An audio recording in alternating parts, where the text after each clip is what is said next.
Pour fabriquer les emballages en carton ondulé, on utilise des bobines de papier qui peuvent peser 3 tonnes, 3 tonnes 5, sur une machine qui s'appelle une onduleuse, qui peut rouler à des vitesses importantes, jusqu'à 30 000 m² à l'heure. 3 hectares de carton fabriqué en 1 heure. Cette machine réalise des feuilles de carton découpées selon les dimensions nécessaires. Ensuite, les feuilles sont transformées pour réaliser les emballages de produits finis. Les emballages sont palettisés les uns sur les autres et on insère une palette sous la pile. Et ensuite, on arrive au stock de produits finis. Le site de Saint-Quentin a donc développé sa capacité de production significativement ces dernières années avec l'installation de plusieurs lignes de production. Et du coup, les produits finis se sont trouvés éparpillés dans différents stocks à l'extérieur de l'entreprise. C'était très compliqué. Donc à un moment, on a vu que regrouper tous les produits finis à un seul endroit, c'était rentable. Économiquement, puisqu'il y a pu à louer les stocks extérieurs, les caristes et évidemment les navettes camions qui emmenaient nos produits vers l'extérieur. Ça s'est trouvé rentable en termes de qualité, parce que la qualité de nos palettes s'est trouvée diablement améliorée. Et enfin, c'est aussi rentable écologiquement, puisqu'on en a profité pour faire une utilisation de l'eau de pluie plus importante et évidemment éviter toutes les tonnes de CO2 que ces camions navettes dégageaient.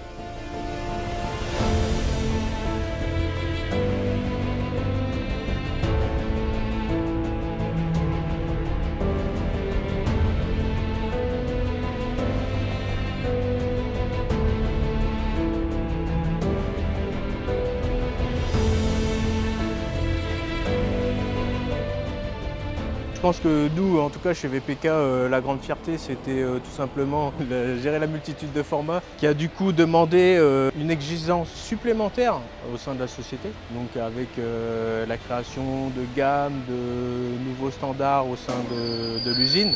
Et ça, vraiment, dans l'ensemble des services, on peut le retrouver aussi bien dans le stockage qu'on peut voir là, visuellement sur les palettes et dans les camions qu'on livre aux clients.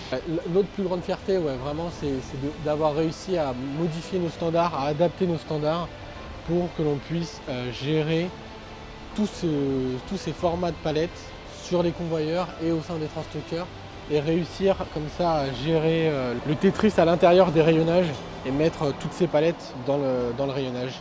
Nous, on sent que c'est maîtrisé, il n'y a aucun souci et on essaye encore de progresser. Et c'est vrai que ça a été une vraie difficulté et un beau challenge de standardiser cette palette esclave. Avant l'installation du HBS, nous tournions sur des bâtiments, des dépôts extérieurs où nous stockons du carton sur différents dépôts. Et on a remarqué que ça nous coûtait très cher au niveau de l'entreprise. En gros, le HBS consiste à stocker un maximum de palettes de toute la production. Par rapport à l'ancienne version, là il y a beaucoup d'automatisme.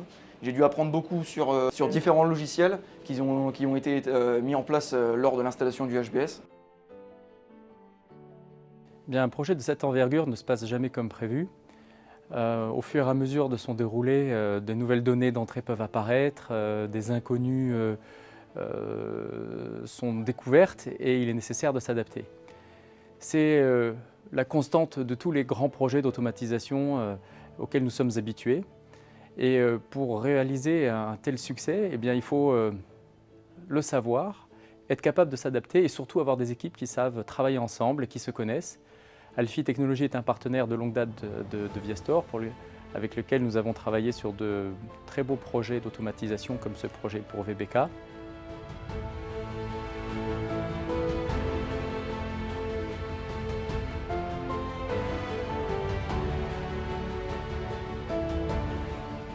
Vous voyez derrière moi des robots qui dansent toute la journée pour poser automatiquement des dizaines de types de palettes sur plusieurs formes de palettes esclaves.